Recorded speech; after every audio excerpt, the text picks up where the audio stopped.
very warm welcome back to the old shop. I've got my cup of coffee here in the front yard. I just thought I'd pop in and say hello. I know it's been a really long time since I made a video right over the summer, which has been a very busy one. But now it's just gently drifting into late autumn, in fact, and today is All Hallows Eve, so I thought what better time to come back and say hello. It's lovely to see everybody again. I hope you'll enjoy this video. It just really covers the last few days. It's not gone right back because otherwise it would get very unwieldy. It's already got quite unwieldy, I've got to be honest, but anyway, I hope you'll enjoy it, and yeah, look forward to seeing you all again soon. So grab a cup of coffee yourselves and see what's been going on at the old shop.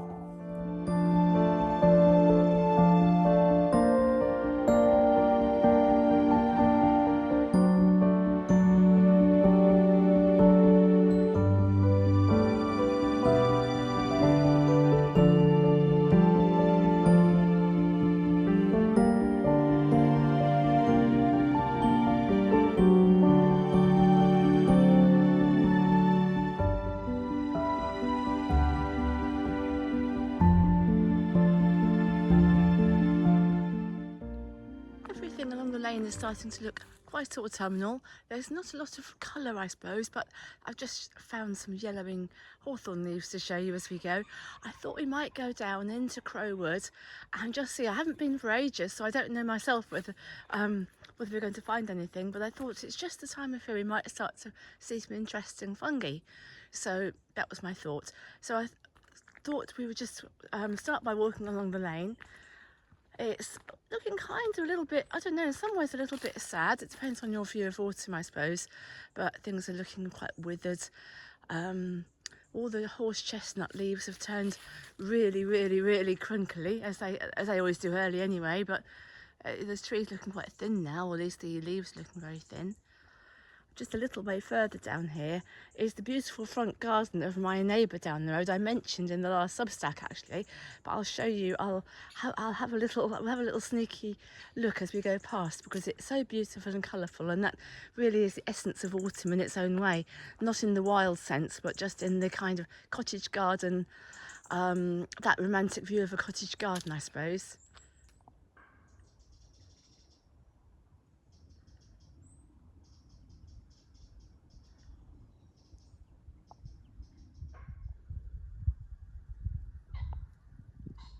The bracken's all starting to die back. Oh, did you hear that? That was a muntjac. I just saw a little muntjac deer run through this little, I don't know if it can really gather really, of the trackway there. It's going through onto the heath. And all the way down the lane you can see how the bracken is very mixed. Some of it's very green and some of it's turned completely. Some of it's looking this beautiful golden colour. And I think you can probably hear the muntjac in the background. I haven't heard any stags bellowing yet, but that's for this time of year. That's something else. You tend to hear them at night. They sound a bit like cows, distressed cows, but actually they are stags doing their thing.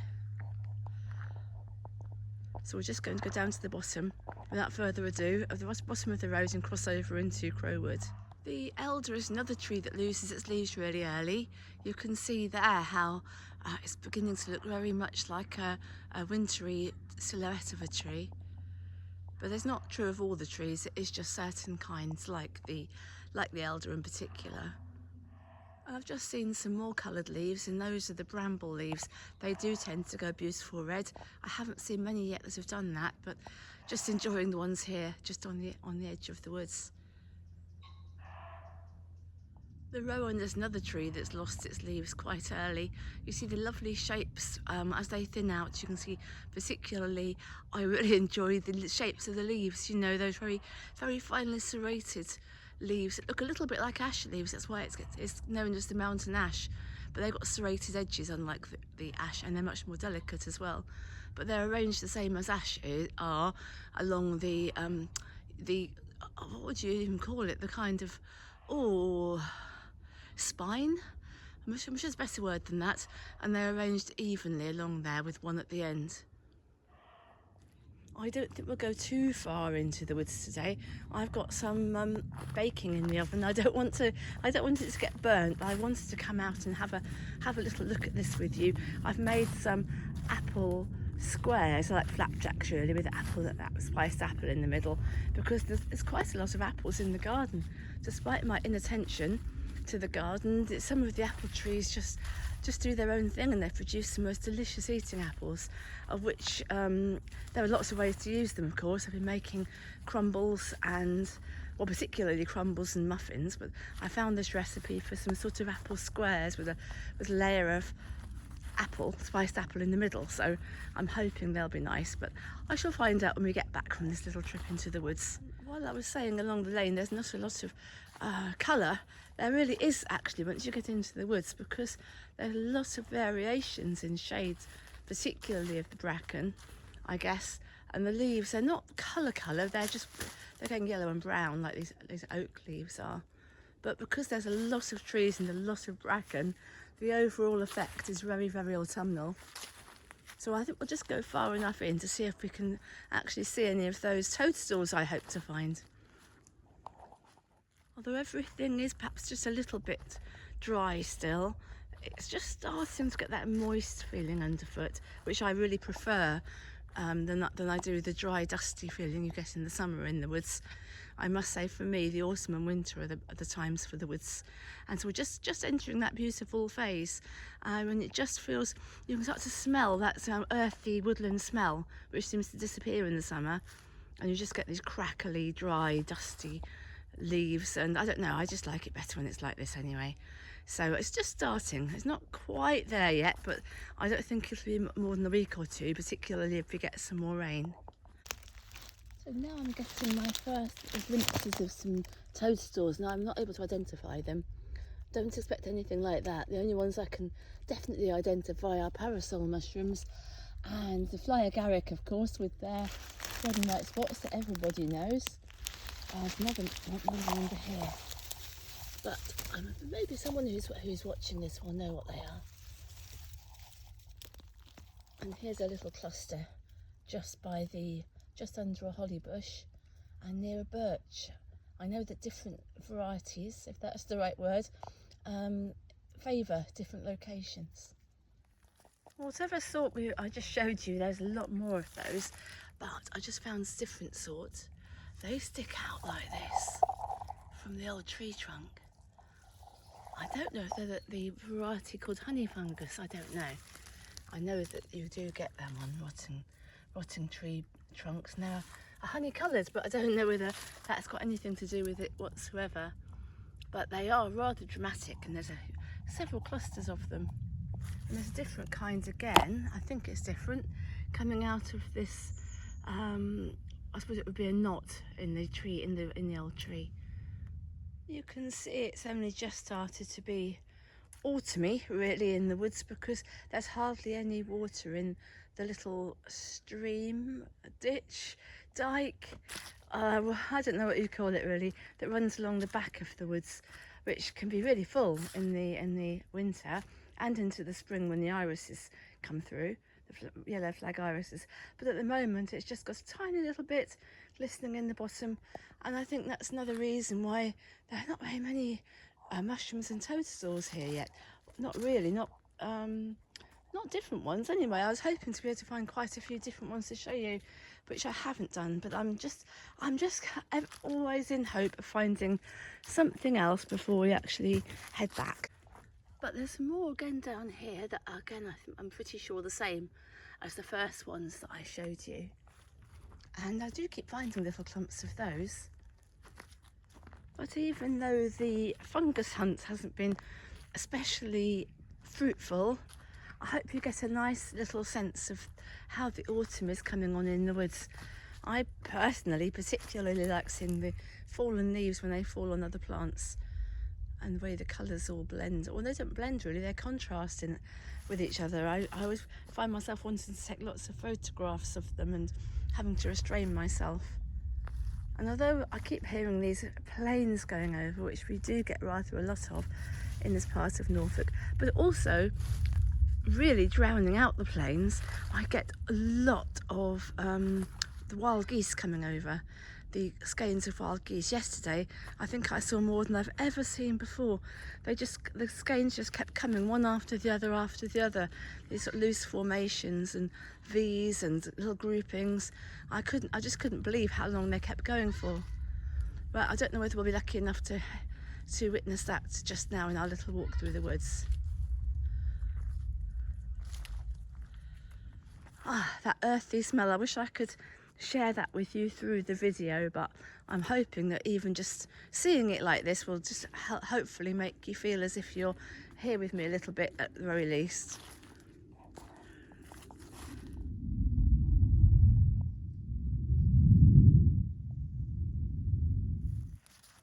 Oh, look at all these little tiny ones. I think they're the same kind that we've seen before, but they're scattered like little stars here.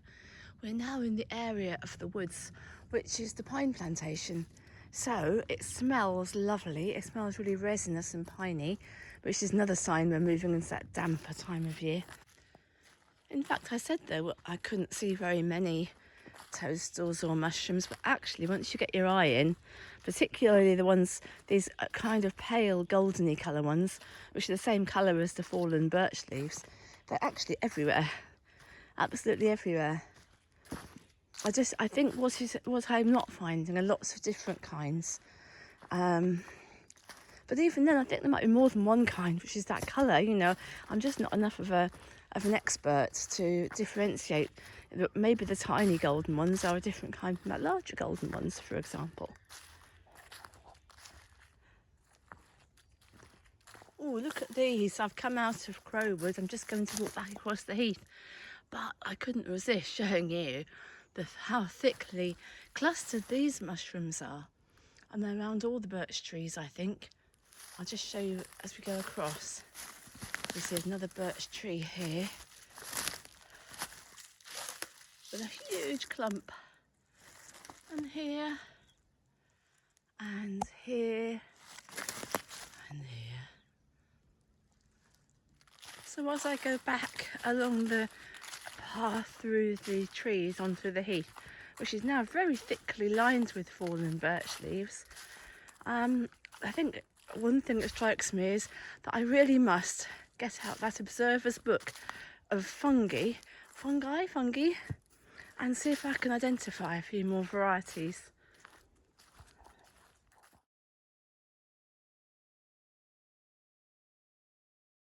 And there are some more similar ones here. Some of them, they tend to get destroyed really quickly. That's a great big stem of one. The cap has disappeared. They all seem to get nibbled. Here's another big stem of another one. Wow.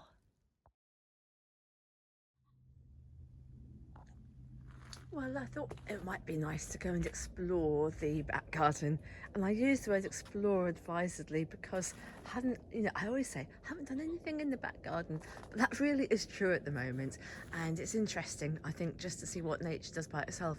One of which things is to make the bay tree just grow. This bay tree is the only thing that was in the garden, all the way through. It was here when I came.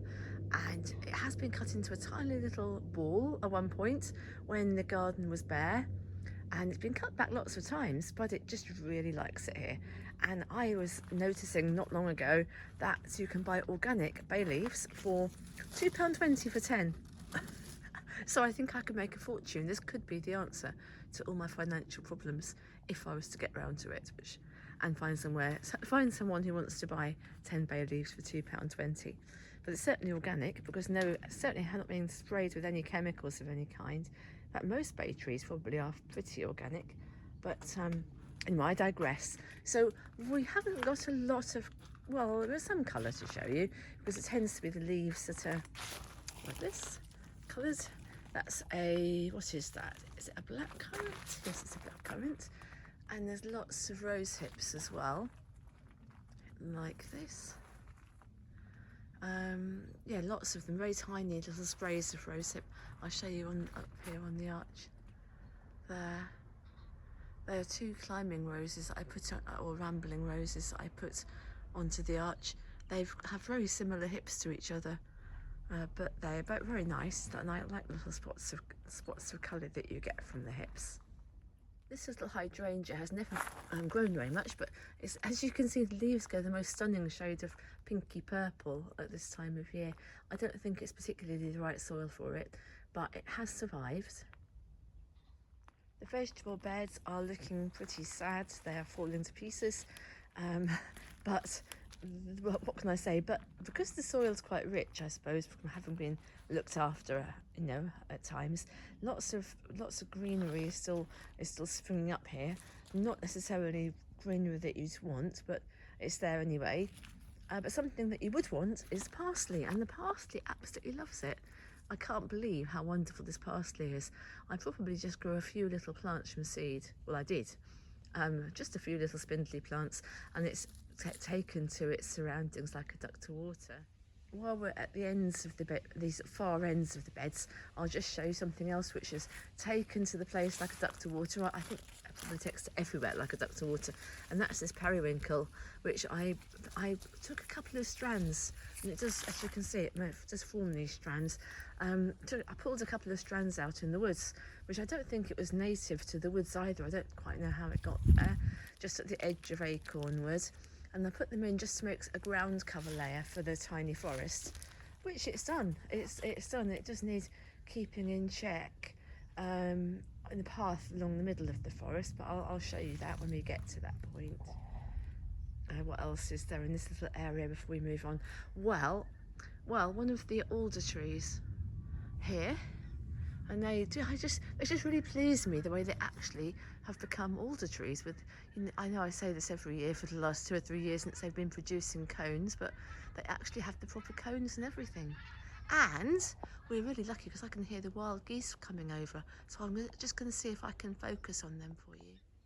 They're quite high, this little skein. I don't know whether you can see them, but maybe there'll be more when we're still walking around the garden. We'll move swiftly on from this corner, which is the compost heap, which is all broken. It's a bit like the vegetable beds that was made at the same time out of not top quality wood, leftover floorboards and pallets and things. And unfortunately that is sort of showing itself now because they haven't lasted. Not as I really thought they would, but it seemed a good idea at the time to use what I'd got here. All the apples have long since been eaten actually from this tree. This is the best tree in the garden, so I think it's Fiesta. That's my memory of what tree this is, and they're very, very good apples. I recommend these above probably all other eating apples, well, of the ones I've tried anyway. And then the other I suppose you'd call it a crop, as well as the parsley, which is doing really well here, is the rocket.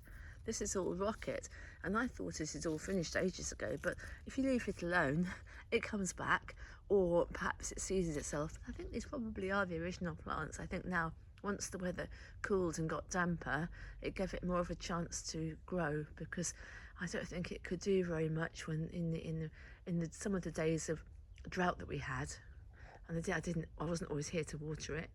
The Guelder roses are always really lovely in the garden. You find these a lot in the wild, and you might see some when you're out on a walk. They have berries which I believe are edible, but I have them here for the wildlife, and they are really, really good for the wildlife. And the colours against those yellow leaves, well, what can I say? You'll see as we walked around there are a few Guelder roses, and they've got the most vivid colours in the whole garden, I think. Well, some of. I won't like to have a competition between them. This is one of the many hazel trees. You can see how this green is starting to have a border around it of yellow and brown, or bronze is a nicer word perhaps for it. A bit of gold going on here. But some of these leaves are really, really big. I wonder if that's because there's been quite a lot of compost in this area. Just put my hands here, and a hazel leaf, you can see it massive. They do vary. I don't know if there are even different varieties, whether this is the common hazel, which I think it is. I bought it as part of a native hedging pack of, I think, probably 5 plants, but they've all done really well. Well, I say they've done really well, apart from having any hazelnuts on them. Just that minor point. But in terms of being happy in the garden, they seem really happy. And this is the damson tree, which had lots of damsons on, and I didn't get to eat any of them. I just noticed they were there and then they weren't there anymore. So that's the same age as the others, so it's going to be 5 years old soon, and it's this year had its first crop, so they don't take that long. It's definitely not a case of having to be patient for decades before you get fruit when you plant a young tree. Definitely worth doing, and they're very lovely anyway, even while they're growing, before they ever have any fruit on them.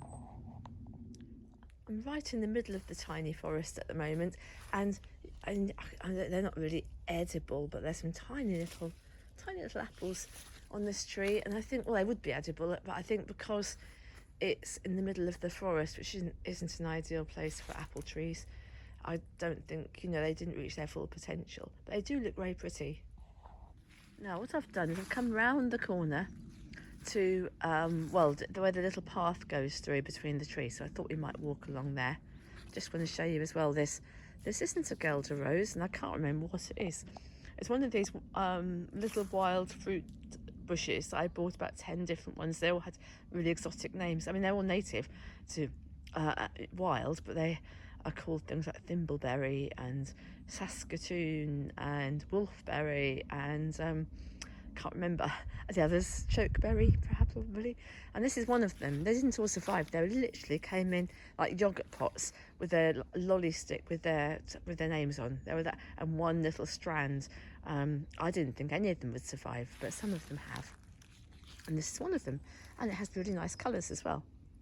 So let's walk through.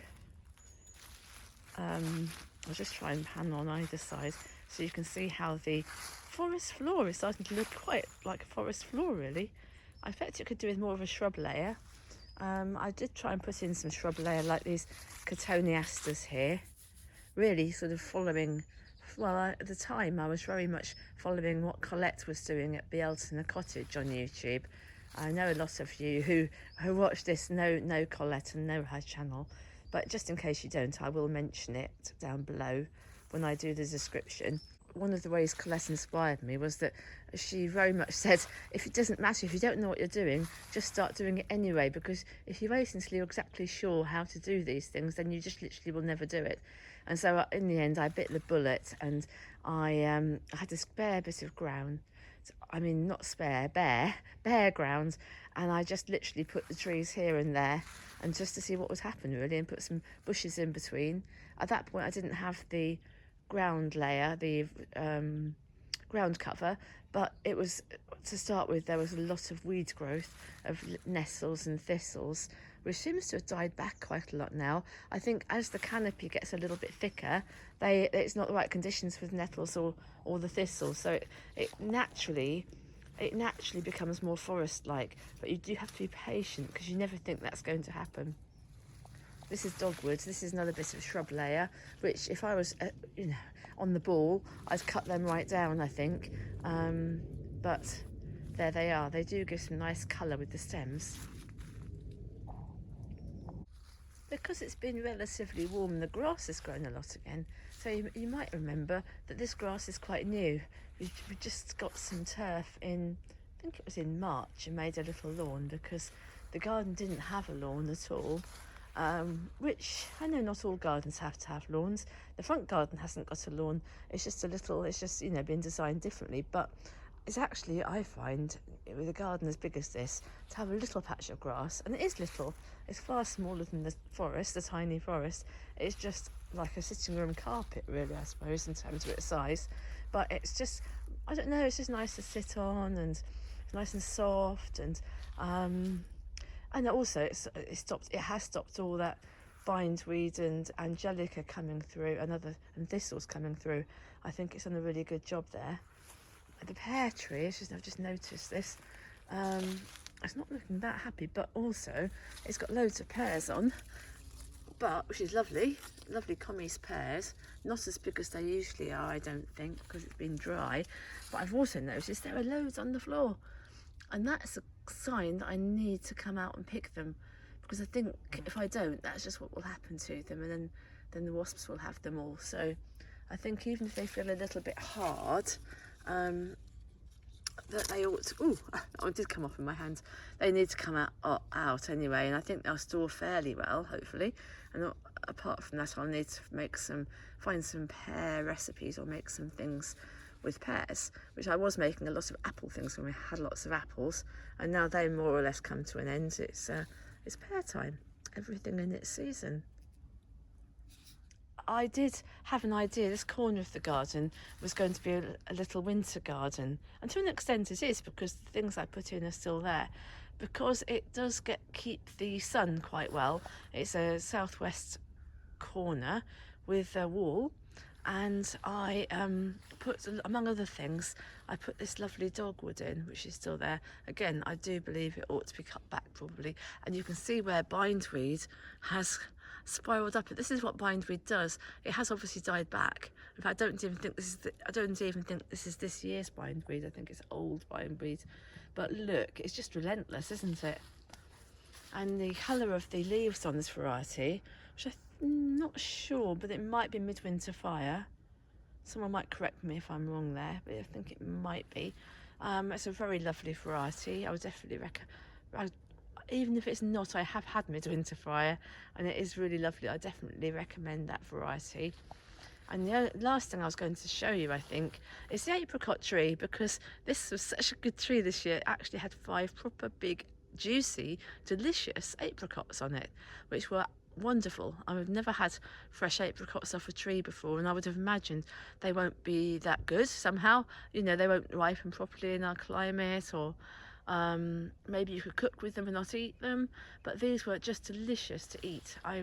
You know, again, if you've got a chance to grow an apricot tree, they're quite easily available. I think there's just one kind they generally sell in this country, and it's self-fertile, so you don't have to have, you can just have one. And I think it was called something like, I haven't looked it up, something like Moor Park or something like that, I think. I'm never sure quite how to finish, because this is a kind of video that could just ramble on, and probably would if I was left to my own devices. But I thought I'd just show you this dogwood, another dogwood, and it's actually grown right through the bed. I don't know if you can see, but the branch or stem is coming right from the other side of the bed, and it's coming right across. But you wouldn't, unless you'd seen the colour of that, you wouldn't believe it was natural, would you? But it absolutely is. And there's more on the other side, and I think more that's come through a little bit. Yeah, more that's come through just here. And yeah, a very red apple as well. A couple of apples. I picked a few of those, and they were quite nice apples too. Just a few more apples here to show you. And I know what this tree is. Well, it's so sweet, because it's so what's the word, slender? It's like a finger width, this trunk, and yet it's got apples on. They're small, but they are definitely apples, and they look as if they might be quite nice to eat as well. And I know what variety that is. It's called the Reverend W. Wilkes. Oh, I think I'll finish by showing you something that I made almost exactly a year ago, because it was actually on Halloween, 31st of October last year. And it was a willow sculpture workshop day, which I'm making a hare, which I really enjoyed. I think it was more about the making of it, which was really tricky. It took concentration all day. It's much more to it than you might think. Maybe not if you're, if you become expert at it, but as a beginner, I needed a lot of help, and I think we all did really, from the tutor. But I was pleased with it, but I didn't really know, it hasn't really got a proper home either indoors or out, so I think the hares ended up just sitting on the chair. And as that's the sunniest, probably the very sunniest corner of the back garden, it's probably quite a nice place to be, really.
So today is All Hallows Eve.